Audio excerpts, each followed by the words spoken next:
Hi again, everybody, and welcome to USA Hockey Arena in Plymouth, Michigan. USA Hockey Arena is home of USA Hockey's National Team Development Program. We're speaking with U18 head coach Nick Fohr. And Nick, thanks for your time. I know you're busy with 25 players and everything else. Yeah, no worries. Let's just back up, maybe educate the fans a little bit. You have a unique situation where the same coaching staff works with the same team for 2 years. Yeah. There isn't a lot of movement. Guys don't get traded. What are the advantages of that? You know, I think the advantages for us, right, is especially when you look at our process and how we do things is you know, year one is a big time teaching and learning opportunity for us. And so the kids come in, they get familiar with us as a staff and as coaches, and you know, and they get comfortable with us, and we're able to learn and you know, what part of the beauty of what we do and with USA Hockey and how we're kind of looked upon from the staff and what their expectations of us as coaches are, is to develop these young men into better hockey players. And so, you know, we don't have an owner standing over top of us going, why aren't you winning hockey games? You got to win, you got to win, you got to win. We're able to focus really into making the individuals each better at the individual level, making the team better at the team level, and focus on that throughout, you know, the 2-year process. You know, obviously we're all competitive, we all want to win. And as you go through the process, I think it's really good that the kids, you know, have that stability of the same staff, the familiarity from year to year, the familiarity from teammate to teammate through that process as well. And they kind of start to form a little bit of a brotherhood, for lack of a better way. And it's kind of a cool process to see them come in as a bunch of individuals and leave as a pretty close-knit group. And the wins usually come a little bit later. You go through bumps in the roads early. But we've seen it with all, especially the U18 group, going back a long time. They get better as they get more experience. For sure, and I think that, you know, you really see it in the second half of the U18 year. Typically is where you start to see everything start to come together. And each team's a little bit different.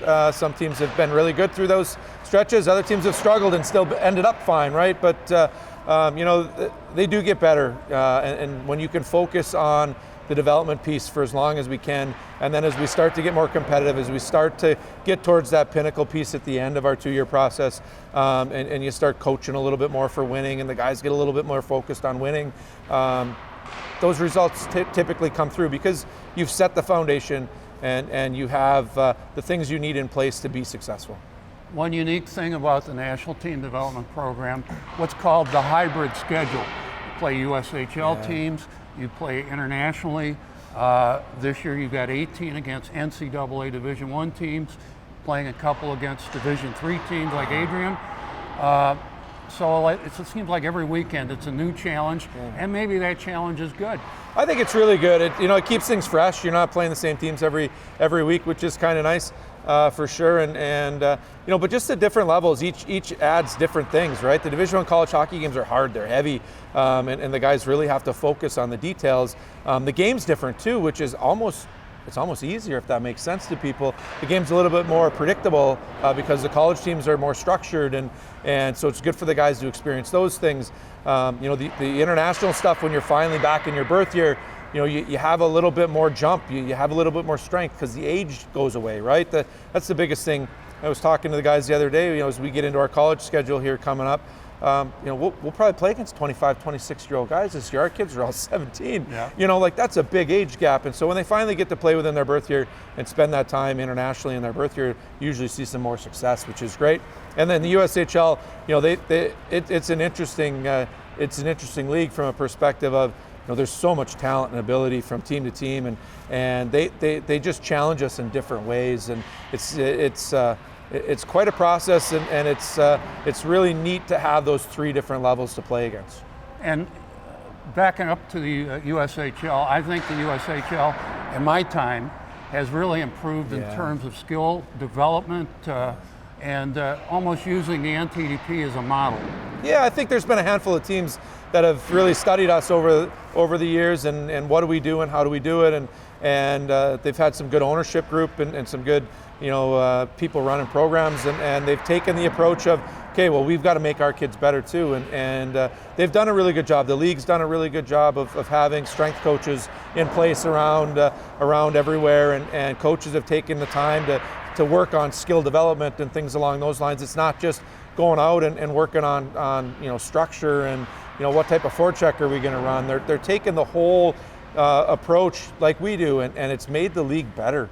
It's developed more players, and it's been a way more competitive league from year to year. And one of the templates for success for the NTDP, moving our players to college hockey, and I looked it up today, 73 different NTDP alums are playing NCAA Division I hockey, whether it's Michigan, Michigan State, Boston University, all over the college hockey landscape. That's got to make you and a lot of people really proud. Yeah, it does. To see the kids go on and take that next step in their development and go and be crucial pieces to college teams it's a lot of fun.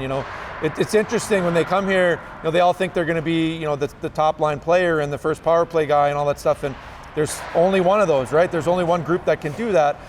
So the rest of the guys got to filter into roles and do different things. But we talk so much and we stress so much about, listen, go out and just worry about today and getting better. And as you take that next step, as you move on to college hockey, those opportunities are going to be there for you. You're going to be able to step in and do those things because we are working on all these different things to set you up for success in your future. So it's really cool to see them go on and be big pieces to the programs that they go to. Like you said, whether it's a Michigan State type of program or whether it's a Mercyhurst type of program. Like no matter where they go, what they do, they typically find a way into the leadership roles and the top parts of the lineups.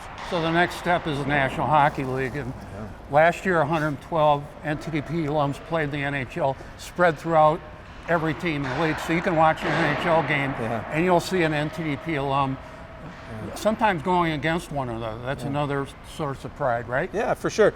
It's interesting as I talk to people around town, and as people get into the whole, well, what's your favorite NHL club, right? I live in Detroit. Are you a Red Wings fan, right? And I always tell them all, listen, I don't really have a team that I'm a fan of anymore. I turn a game on, and I've got players that I've coached on in every game that I watch in the NHL now. And I literally just sit back and I watch those guys play and enjoy that. It's fun to do as a coach. Nick, thanks for your time. We'll talk again. Awesome. Thank you.